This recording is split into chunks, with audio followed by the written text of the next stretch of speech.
Hey there guys, how's it going? Tyler here with your Movie Fix, and today we've got quite a few things to talk about from last night's Super Bowl. Now just hang tight with me, I gotta let you know that I have been awake for like 30 hours right now, so I'm pretty tired, but I got some coffee.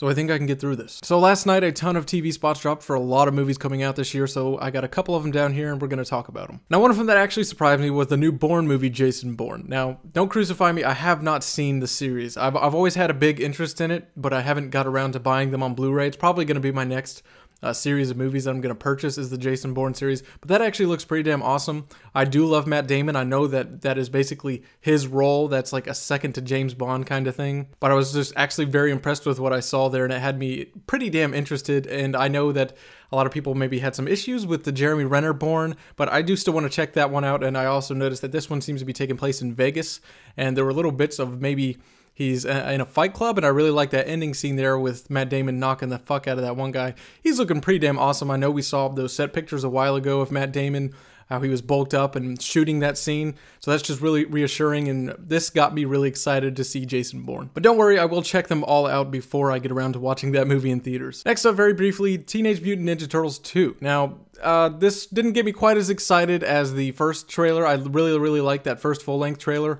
I'm kind of iffy on the first movie. I think it had a lot of good action, and I really love the interaction between the brothers. And we got to see little bits of that here. We got to see a couple more cool shots of the turtle van, and most importantly, we got to see Krang. Now, I'm not gonna lie, I don't know everything about the Ninja Turtles. I haven't watched them in many years. They weren't the biggest part of my childhood growing up, but I'm still very excited for this. It seems like they listened to a lot of what the fans wanted to see in this movie, make corrections from the first movie. This is probably what the first movie should have been to begin with, especially if they're introducing a new Shredder. But I actually really like the look of Krang. I thought it was a pretty interesting choice to go with, and it's really cool to see them bringing in the whole alien aspect. I mean, it just looks like they're going all out with this movie. So yeah, I'm pretty damn excited to check that out. But I do want to clear up one thing. I really have to say this, and you see this when you look at any Ninja Turtles video, whether it's the comments on the trailers or clips or anything like that, people just love to blame Michael Bay. Either they thank him or they blame him. Mostly a lot of people are blaming him, and I don't really get it. He's the producer of the movie, and people are like, oh, he just needs to stop making movies. Or they'll say that, well, there's no way this is going to be good because Michael Bay is doing it. He's just the producer, and yes, he'll probably have a big hand in a lot of it, but he's not writing it, he's not directing it. So I just want, if this movie does well, or if it does bad, I think the blame should go to the people who are helming the movie. If this is a really good movie, I think all the praise should go to the directors and the writers, and not Michael Bay, which it probably will. It's just, I feel really iffy whenever I see stuff like that, and I kind of have similar feelings with George Lucas and Tim Burton, getting credit on certain things that they didn't do themselves. But I just wanted to clear that up because I don't have any major issues with Michael Bay, but I just want the credit to go where it's due if this movie does well. So in the midst of all of these TV spots, we did unfortunately only get one full-length trailer. That did kind of disappoint me. I was hoping, I know they're like $1 million for 30 seconds or something like that, but I was expecting more than just one full-length trailer. And for the Jungle Book, it was kind of way out there for me. I guess they kind of needed the marketing push because everybody is pretty aware of the Marvel movies. They're very aware of Iron Man and Captain America and what is coming with Civil War. So I can kind of understand that they're pushing Jungle Book here and getting it out in the open. But there's a lot of things I liked and disliked about this trailer, so yeah. First off, the CG in this movie is absolutely beautiful. I know it's all pretty much done in a green screen room, a lot of reference photos and things like that used, but the CG in this just looks flawless. This looks like a very beautiful movie, very well shot. Even the animal CGI, it just looked pretty damn perfect. That all looked amazing. It's just really crazy what they're able to do with the technology now, because I really did think that, oh, even though it's a full CG movie, basically, I didn't quite expect it to look that good. Bill Murray doing Baloo has a lot of potential to be very classic. Of course, it's not going to be like the original Jungle Book movie, but again, that movie doesn't mean something so dear to my heart. I liked it as a kid, but I'm also glad that they're doing something different with it, and I'm also looking forward to Andy Serkis's version of that like next year. But I love the cast, Idris Elba, Ben Kingsley, bringing in them, Scarlett Johansson. That's all fine. That is all great. I love the actors. I love what I'm seeing, and I love the kid that we're going to be getting there. But I had a very glaring issue with this trailer, and they didn't really show it in the teaser, but it was pretty obvious in this one, is that the voices seem very out of place. A lot of things can be changed in post-production, and I'm kind of worried because when I watched it, especially with Scarlett Johansson's character, it didn't seem right. I think what they need to do is change something in post. It didn't feel like the voices were coming out of the type of animal that they were. Like if somebody's speaking as a tiger, it just sounded like a person flat out talking. It should have sounded, you know, a little deeper, a little more bass, a little gravelly, but it just kind of sounded like a person. There wasn't even like more of a lisp, I guess you could say, with Scarlett Johansson speaking as a snake. I'm not really sure what that's all about. I don't really like that choice that they made to just have full-blown, you know, people talking. But I guess, you know, who knows what they're doing with the movie and how they're really going to explain it as to why these animals are talking or why Mowgli can hear them talking. But there's many number of things they could do. They could just full out have a movie where the animals talk to this kid. Or they could do some mumbo jumbo where it's like has the spirit of the jungle in him and he's just able to communicate with the animals, and that's how he's kind of perceiving it, is that he can just talk to animals, he can hear them. That'd also be an interesting way, and I could buy it a little more if they do go that route. But I'm just saying I wasn't too impressed with the voiceover work, and nothing against the actors. I love all of the talent involved with that, and this has nothing to do with them. This seems more of the director's choice or producers, whoever, to go that route with just full-blown humans talking. But I'm not very happy with that. Christopher Walken as King Louie, that'll be very interesting. I liked what I was hearing. And also, did anybody notice just how fucking giant King Louie was? I mean, that was a ginormous orangutan. But yeah, really excited to see this movie. Can't wait to check it out. I just hope they do something different with the voices. Now, very briefly, we did get some Deadpool action.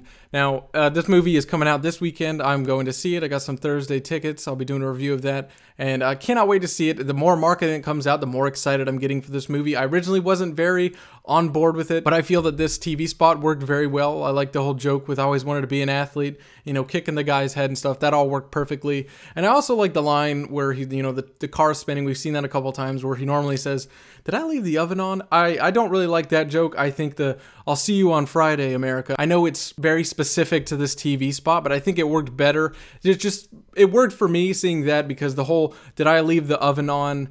I get it, haha, it's funny, but like that to me was very like 5th grade humor, hearing him say that line. So I just like that line added in to that specific TV spot a little better. But we did get to see a little more stunt work. Hopefully that's Ryan Reynolds doing it. But yeah, that all looks great. Can't wait to see this movie. Now, continuing on with the Fox family of movies, we got a TV spot for XMen Apocalypse. So I really liked what we got here right out of the gate with this imagery of the nukes going up. We're probably continuing more of the story with the Cold War, the arms race, stuff like that. You know, that's a big thing with coming to the apocalypse. Probably going to go into like a Watchmen sort of thing with the politics and the doomsday clock. That would be really cool. Or just maybe with Apocalypse here, he's kind of just bringing all this chaos to him with him, kind of like an Ares kind of effect. But yeah, and of course the big money shot here was the reveal of Psylocke, Olivia Munn. That was a fantastic shot, the great visuals by Bryan Singer. Very reminiscent of the other ones, how they introduced Archangel, Storm, and Magneto. They're just very highly stylized shots, and I think it works pretty well. I think this movie looks visually very stunning.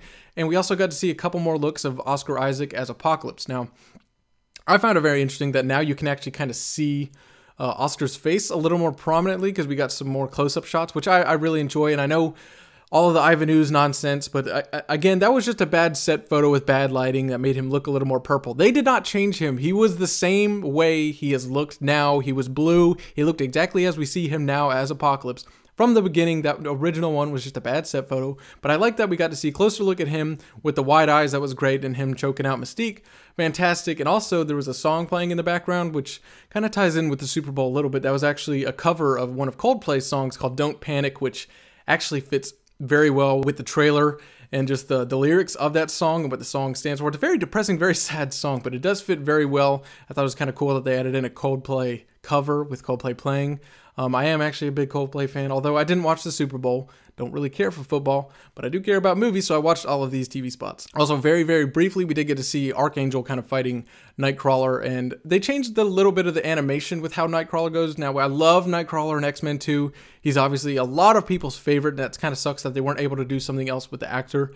But they changed the animation, and you can kind of see his clothing fading away with him. So that's fine. And I really do hope they go the route of him being Mystique and Azazel's son. I really like that bit, and it would be a really nice way to tie in First Class even more and just add into the mythology. And it would add into why Mystique was so upset over Azazel's death in Days of Future Past.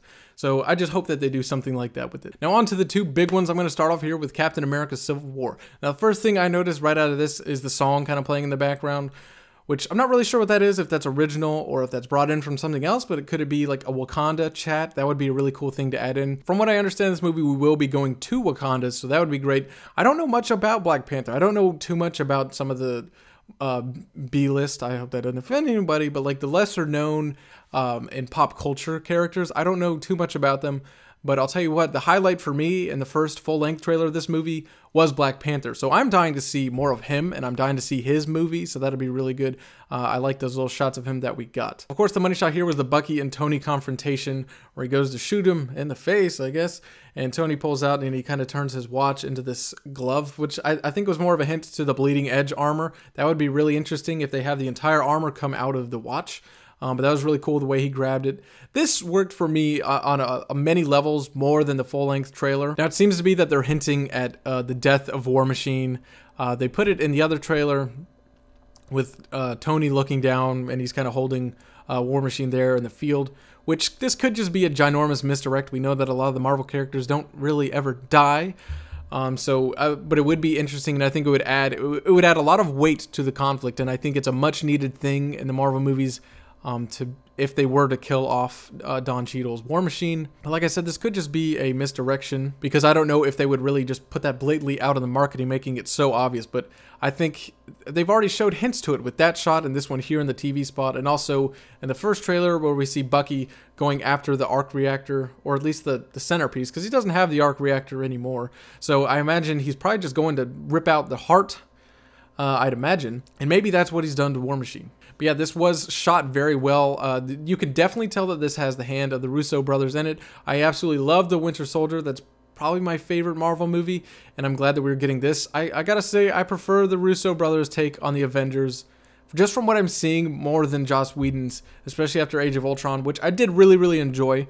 But I'm really glad that we are getting the Russo brothers to take the helm of these movies now. And of course, the lineup shots with Team Cap and Team Iron Man. And I gotta say, just because Black Panther's there and I really enjoy Iron Man and the Vision, I'm probably going to have to go Team Iron Man. But I want to know who are you guys rooting for? Now, last but not least, we got to the Turkish Airlines Batman v Superman TV spots. Now, this was a little different than all of the other ones because this was more of the viral marketing, similar to what Days of Future Past did with Trask Industries and some of the Ant-Man stuff. But I really enjoyed this, and we got to see better looks at Gotham City, Metropolis, a couple of changes to Metropolis, which is fine, makes a lot of sense.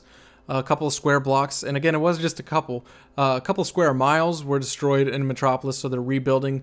What I found really interesting, though, was the construction that they're doing on Gotham. So these cities are very close in proximity. I think they said by just 10 miles. But back to the whole thing with the construction in Gotham, I don't think that it has really too many ties to Man of Steel. I think this is just a project from Batman, who, for all we know, this could be a big ruse, and Bruce Wayne is putting up this reconstruction project in like the slums of Gotham.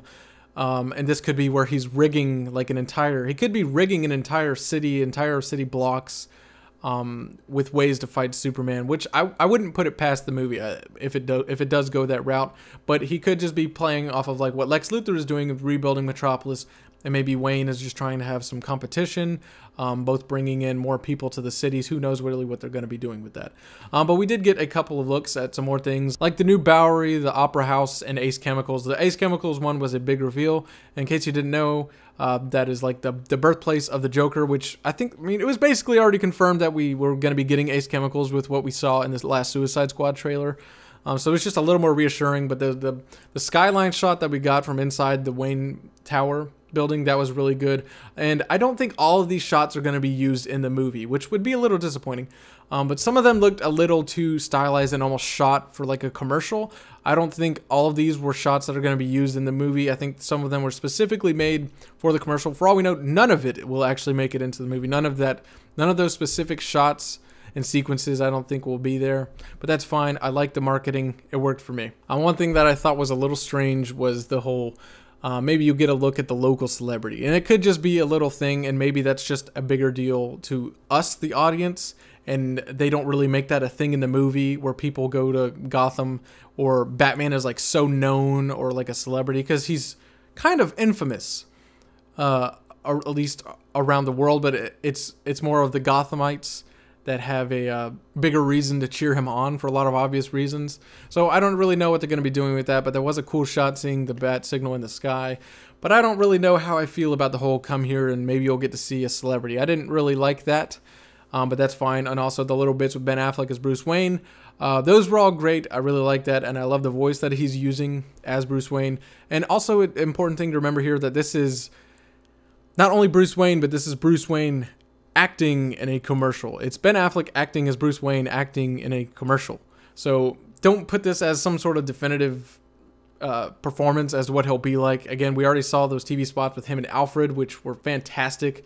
And we've seen more in the full trailers and the TV spots other than this, of probably a more accurate depiction of what his performance will be, but it was all still pretty cool. There was also a twin promo video for this with Metropolis, Fly to Metropolis, which was really cool. We got to see more of the skyline, some shots of the Daily Planet. I really like that we don't have the globe on top of the Daily Planet.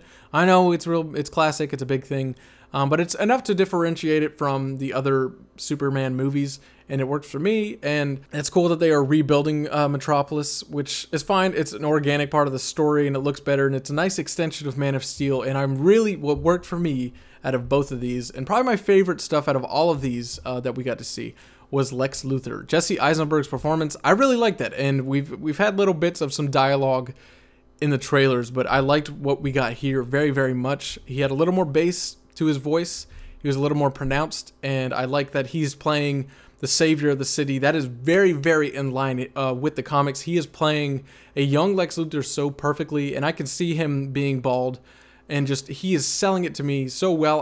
I've been on board with him since they announced the casting, and something like this really reinforced it. And you know, we're just a month away from this movie, so I cannot wait to see that. One thing that I found really interesting in this TV spot was that it said that Metropolis is proud of its heroes, which I'm glad that they did go that route, because we know obviously that this movie is going to be dealing with a lot of the political ramifications and the real world problems with having Superman in the real world. So that's going to be really cool, but it's nice to know that at least they're acknowledging that Metropolis is proud to have him there, because he is their city's hero, and they should be proud to have him there after what he did in defending the city. But obviously the government and the rest of the world doesn't feel that way, and that's fine. I don't need to see Metropolis hating on him, which I'm sure there'll be plenty. Probably going to have some bits of like rivaling newspapers arguing against him. And the shot of the Superman statue in Centennial Park was gorgeous. I really, really like that statue. That's a shot I really hope makes it into the movie in some kind of way. That statue looks great in the daylight. And also the shot of Superman flying through the city. I hope we get lots of that. I want to see Superman being Superman, which is what we're getting in this movie. That this is a movie less about Kal-El, and this is more of a movie about Superman finding his place in the world and kind of settling in. And we already know that this takes place a couple years after, so he has settled in, and we just get to see how that plays out. So comment down below, what are your favorite TV spots that aired last night, and what do you make out of everything that we just had to take in? I can't wait for more full trailers for these movies. These TV spots were great. But anyways, guys, thanks for watching. This is all I got for now. This has been your Movie Fix, and if you want more, be sure to subscribe for more movie news, movie reviews, and trailer reactions, and more videos like this. I'll see you guys on the next video.